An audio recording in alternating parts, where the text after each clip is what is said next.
नमस्कार मित्रांनो, मुंबई की राय चॅनलमध्ये आपल्या सगळ्यांचं मनपूर्वक स्वागत आहे. तर आज आपण बनवणार आहोत सगळ्यांच्या आवडीचं आणि ढाब्यासारखं चमचमीत छोले मसाला. आणि छोले म्हटलं तर बऱ्याचदा आपल्याला असं वाटतं की हॉटेलसारखी चव घरी पण यायला पाहिजे. तर तीच चव तुम्हाला या रेसिपीमध्ये आम्ही दाखवणार आहे कशी आणायची. तर चला वेळ न दवडता सुरुवात करूया आजच्या व्हिडिओला. तर सर्वप्रथम आपण इथे इन्ग्रेडियंट्स घेतलेले आहेत. मीठ घेतलेलं आहे, मालवणी मसाला घेतलेला आहे, जिरे घेतलेले आहेत, हळद घेतलेली आहे, रेड चिली पावडर घेतलेला आहे, कोथिंबीर घेतलेली आहे, त्याचबरोबर आलं, लसूण, कांदा, टमाटर, खसखस, खोबरे, धने, जिरे यांना मिक्स करून आपण हे वाटण तयार केलेलं आहे. ते वाटण आम्ही बेस म्हणून घेतलेलं आहे, म्हणजे थिकनेस येणार आहे या मसाल्याने आपल्या ग्रेव्हीला. तर हे छोल्यामध्ये आपलं मसाले ॲड होणार आहेत. आणि त्याचबरोबर आपण इकडे 2 शिट्ट्यामध्ये बॉईल करून घेतलेले कुकरमध्ये हे छोले आहेत. हे काबुली चणे मराठीमध्ये आपण बोलू शकतो याला.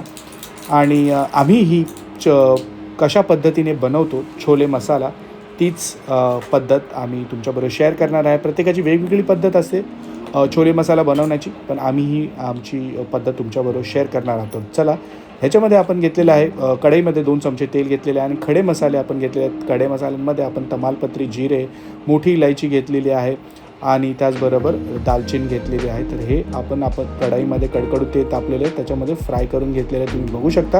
आणि त्याचबरोबर आपण लगोलग तेल गरम असतानाच इकडे टाकलेला आहे मालवणी मसाला, मीठ ॲड केलेलं आहे चवीनुसार. आता हे हलवून काढायचं, मस्तपैकी मिक्स करून घ्यायचं. आणि रेड चिली पावडर कलरसाठी आपण ॲड केलेली आहे. त्याचबरोबर आपण हळद इथे ॲड केलेली आहे. कोणाकोणाला इथे छोले मसाला आवडतं त्यांनी नक्की कमेंट करायला विसरू नका. आणि हा मसाला जो आहे आपला जो बेस आहे तो आपण इकडे ॲड केलेला आहे.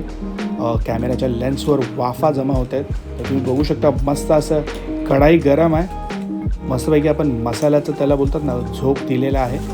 तर आता हे फटाफटमध्ये रेडी होणार आहे, जास्त काही टाईम लागणार नाही. तुमचा जर मेन म्हणजे मसाला जर रेडी असेल ना, तुमची भाजी केव्हाही रेडी होऊ शकते, म्हणजे फटाफट होऊ शकते. कारण की जास्त करून मसाला प्रिपेअर करण्यातच टाईम जातो. तर हा आपण मसाला ऑलरेडी प्रिपेअर करून ठेवलेला आणि तुम्ही बघू शकता मसाला चांगला हलवलेला आपण 3 ते 4 मिनटं मिक्स करून घेतलेला आहे चांगला. तर तुम्ही बघू शकता तेल सुटायला लागलेलं आहे मसाल्याला. आणि त्याच्यामागचं हेच रिझन आहे की ह्या ग्रेव्हीज ही जी ह्या ग्रेव्ही जशा बनतात त्या हॉटेलमध्ये ऑलरेडी प्रिपेअर्ड असतात.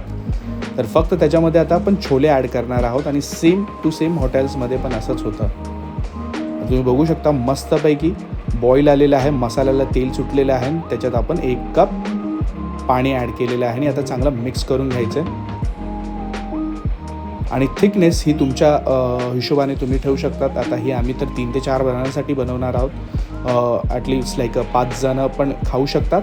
पण ही थिकनेस ग्रेव्हीची किती पाहिजे, तुम्हाला घट्ट पाहिजे किंवा थोडीशी पाणीदार ग्रेव्ही पाहिजे, हे तुमच्यावरती असतं. तर हे तुम्ही बघू शकता आम्ही त्याच्यामध्ये पाणी टाकलेलं. तर मस्तपैकी तवंग आलेलं आहे, ग्रेव्ही चांगली दिसत आहे. आता ह्याच्यामध्ये आपलं मेन इन्ग्रेडियंट जे आहे बॉईल केलेले काबुली चणे ॲड केलेले आहेत, तुम्ही बघू शकता. जास्त काही वेळ लागणार नाही, 5 ते 10 मिनटात होते. 5 ते 10 मिनटात होते ही डिश. कारण की आपण 5 मिनटं ऑलरेडी काबुली चणे बॉईल करून घेतलेले आणि त्याच्यामुळे आपला टाईम भरपूर वाचलेला आहे कुकरमुळे. तर हे ऑलरेडी आपण प्रिपेअर करून घेतलेले. आता फक्त 5 ते 10 मिनटं गॅसवरती लावून द्यायचं आहे आणि मस्तपैकी आपला चणा मसाला जो आहे तो पुरीबरोबर, छोले भटोऱ्यांबरोबर तुम्ही खाऊ शकता. त्याचबरोबर चपातीबरोबर, भाकरीबरोबर तुम्ही खाऊ शकता. राईसबरोबर तर मस्तच जातो. तर येस, अशा प्रकारे तुम्ही करून बघा. एकदम जी इन्ग्रेडियंट्स आम्ही दिलेले आहेत रेस्टॉरंट स्टाईल होणार आहे तुमची ग्रेव्ही मसाला जो आहे छोले मसाला. तर नक्की करून बघा. आता मस्तपैकी बॉईल येईन, आता तुम्हाला दाखवतो 2 ते 3 मिनिटांनंतर. हे बघा, हे असं दृश्य आहे. मस्त अशी ग्रेव्ही आपण दिलेली आहे, तर्री एकदम जमा झालेली आहे. त्याच्यावरती आपण हिरवी कोथिंबीर ॲड केलेली आहे. तर येस, कोथिंबीर हिरवीच असते, बट या आपण मस्तपैकी ग्रेव्ही बॉईल झालेली आहे आणि गार्निश आपण कोथिंबीरनी केलेलं आहे. तर आता हिला आपण साईडला काढून घेतो आहे. तर साईडला काढून घेतल्यावरती तुम्ही बघू शकता तर साईडला तुम्ही आपण साईड डिशमध्ये काढून घेतलेली आहे. त्याच्यामध्ये आपण कोथिंबीर ॲड केलेली आहे. मस्तपैकी हिरवीगार कोथिंबीर आणि फ्रेश वाटतं. डोळ्याला बघण्यालाही तेवढंच सुंदर दिसतं आणि खाण्यालाही तेवढंच टेस्टी झालेलं आहे. तर नक्की करून बघा ही डिश आणि तुमच्या प्रतिक्रिया आम्हाला कमेंट सेक्शनमध्ये कळवायला विसरू नका. मुंबईकर आई चॅनलला लाईक शेअर सबस्क्राईब करायला विसरू नका. आपण लवकरात लवकर आपला वॉच टाईम कंप्लीट करणार आहोत. प्लीज सपोर्ट करा आपल्या मुंबईकर आई चॅनलला. सबस्क्राईब करायला विसरू नका. तुमच्या सोशल मीडिया हँडलवरती तुम्ही हा व्हिडिओ शेअर करू शकता जेणेकरून आपल्या चॅनलची रीच वाढेल. तर सपोर्ट करा मुंबईकर आई चॅनल. तर भेटूया अशाच्या कबोडच्या व्हिडिओमध्ये. तर तोपर्यंत काळजी घ्या. बाय.